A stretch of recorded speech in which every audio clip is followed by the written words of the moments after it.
पाकिस्तान की cricket team, cricket board और मोहसिन नकवी साहब से अफसोस का इजहार करता हूं कि आज बारिश नहीं हुई। और पाकिस्तान का टेस्ट मैच तो मुझे लग रहा है कि बस बकौल हमारे मरवत साहब के वो तो फारग ही हो गया है। तो अब दुआ ही है कि अल्लाह करे को बांग्लादेश वालों के ऊपर जो है कोई उनको बॉल नज़र आना बंद हो जाए। यही एक सूरत है जिसमें पाकिस्तान ये मैच जीतेगा। बारिश नहीं हुई, बड़ा अफसोस हुआ है। तो बहरहाल जो इस वक्त पाकिस्तान की क्रिकेट टीम की कारकर्दगी है वही तकरीबन हमारी हुकूमत की कारकर्दगी है। और हम ये देख रहे हैं कि जिस तरीके से पाकिस्तान की ना बॉलिंग चल रही है, ना बैटिंग चल रही है, ना फील्डिंग चल रही है, इसी तरह से इस हुकूमत की भी ना सियासी पॉलिसी चल रही है, ना मुआशी पॉलिसी चल रही है और ना ही कोई समाजी पॉलिसी चल रही है। आज इलेक्शन कमीशन में हमारा ये केस था तो इन्हें अदालत का, तो मैंने गुजारिश ये की है मेंबर इलेक्शन कमीशन साहिबान से कि जिस तरह से आपने कैप्टन सफदर, जावेद लतीफ़ और नून लीग के लिए दिल बड़ा किया हुआ है, हमारे लिए भी दिल बड़ा करें और ये इसको इग्नोर कर दें ताकि मामला जो है उसको ठंडा रखने में पाकिस्तान का इंटरेस्ट है। और इमरान खान साहब के ख़िलाफ़ और मेरे ख़िलाफ़ जो तौहीन की इलेक्शन कमीशन प्रोसीडिंग कर रहा है उसको ड्रॉप कर दें। तो उन्होंने इसके ऊपर कहा है कि हम इस पर हमदर्दाना गौर करेंगे, फैसला जो भी सुनाएंगे उसके मुताबिक आगे चले चलेंगे। पाकिस्तान में देखिए 2 साल से आइंस्टाइन ने कहा था कि एक ही तजर्बे को बार बार करना जो है उसको स्टुपिडिटी कहते हैं, अहमकाना हरकत कहते हैं।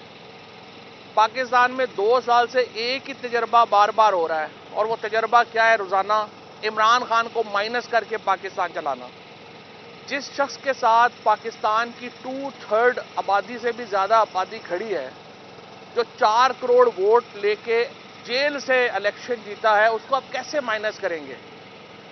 पाकिस्तान की आज की सारी मुश्किलात माइनस इमरान खान की वजह से चल रही हैं। और आज जो पाकिस्तान के सियासी हालात हैं जिसमें इंस्टेबिलिटी है, पाकिस्तान के मुआशी हालात में इंस्टेबिलिटी है, ये इसके पीछे सिर्फ एक सोच है कि इमरान खान के बगैर पाकिस्तान जो है वो हम चलाएंगे।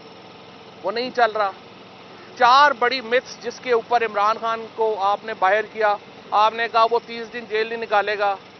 वो आज भी अडयाला जेल से जब बात करता है तो लगता है शेर दाड़ रहा है और हुकूमत में बैठे हुए वज़ीर आज़म और दूसरे जो हैं वो उसके सामने बकरियां लगते हैं।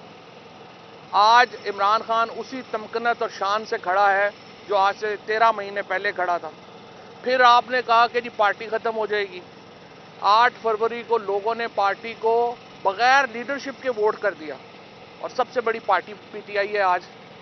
फिर आपने कहा अरब दुनिया बड़ी खिलाफ है, अरबों से आपको 1 रुपया नहीं मिला। अरब वर्ल्ड का सेंटीमेंट पाकिस्तान के अवाम के दिलों के साथ धड़कता है। आज पाकिस्तान की फॉरेन पॉलिसी जितनी तनहा है, यानी अरब ब्लॉक से पाकिस्तान का कोई ताल्लुक नहीं है, वेस्टर्न ब्लॉक से पाकिस्तान का कोई ताल्लुक नहीं है, चाइना से हम फासला करके बैठ गए। कभी पाकिस्तान की तारीख में तीनों ब्लॉक से इकट्ठा फासला हमारा नहीं हुआ। आज तीनों ब्लॉक से हम जो है वो दूर खड़े हैं। पाकिस्तान के 1 रुपया जो है वो वहाँ से कर्ज नहीं मिल रहा। IMF ने, आपने देखा, पंजाब वालों ने बिजली सस्ती करने के लिए जो पैसे दिए, IMF ने कहा कि आप हमारे पैसे हैं, आप किधर लगा रहे हैं, आप नहीं लगा सकते। तो ये हालत हो चुकी है। पाकिस्तान की मईशत हमने गिरवी रख दी हुई है IMF के पास।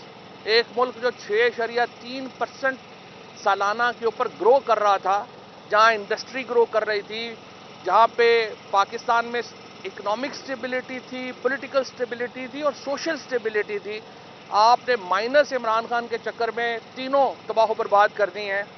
आज सिर्फ 1 महीने में 84 लोग शहीद हो चुके हैं टेररिस्ट हमलों में। तहरीके इंसाफ के 3.5 सालों में टेररिज्म अटैक नहीं हुआ। पुरअमन तरीन मुल्क जो है वो बन गया था।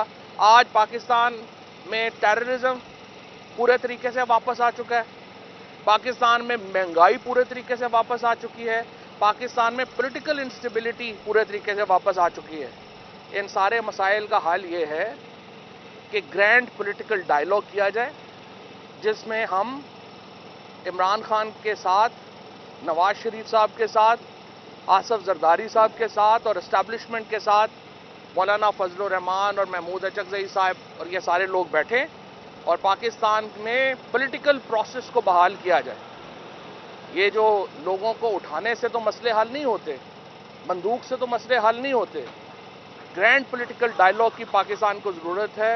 एक और चार्टर की ज़रूरत है जिसके तहत जिसमें आइन को हम बहाल कर सकें और मुल्क को स्टेबिलिटी की तरफ ले जा सकें। मुज़ाकरात के लिए जो है खान साहब जो है वो टेबल पे आते नहीं है पॉलिटिकल के साथ, वो कहते हैं एस्टेब्लिशमेंट से करूँगा, तो फिर मामला कैसे हल होगा? कोई मसला नहीं है, इमरान खान भी तैयार है मुज़ाकरात के लिए। हुकूमत को इक़दामात लेने चाहिए। मैंने पहले ही कहा था कि माहौल कायम करें, आप थोड़ा सा माहौल आप बना दें। इमरान खान भी मुज़ाकरात करेंगे, नून लीग भी मुज़ाकरात करेगी। एस्टैब्लिशमेंट को ये माहौल क्रिएट करना है। एस्टैब्लिशमेंट अपनी सोच को बदले, पॉलिटिकल प्लेयर्स को स्पेस दे और उसके बाद एक ग्रैंड पॉलिटिकल डायलॉग का सिलसिला शुरू किया। Thank you. बताइएगा कि इमरान खान ने कहा था कि जो मुश्किल वक्त में पार्टी को छोड़ के गए थे उनको नहीं लिया जाएगा, इशारा किस तरफ था इमरान खान का? और दूसरा क्या हमें मर्जी हो, उसके क्या फर्क पड़ता है?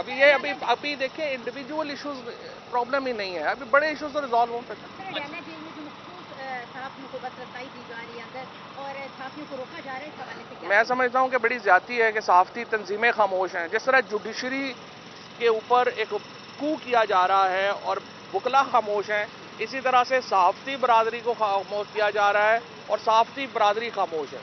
इसकी वजह से पाकिस्तान में जो है वो जमहूरियत पनप नहीं रही कि वकला और सहाफ़ी जो तंजीमें हैं वो अनफॉर्चुनेटली अपने फ़राइज़ अंजाम नहीं दे रही। हुकूमत अदलिया को शिकस्त देना चाहती है। हुकूमत चाहती है कि पाकिस्तान की सुप्रीम कोर्ट का दर्जा FIA और पंजाब पुलिस के बराबर हो जाए। हाई कोर्ट्स जो हैं वो अपनी पोजीशन से पीछे हट जाएं और वो एक आम सरकारी इदारा बन जाए। अदलिया को इसको पूरी तरह रेजिस्ट करना चाहिए और वकला को अदलिया के साथ खड़ा होना चाहिए।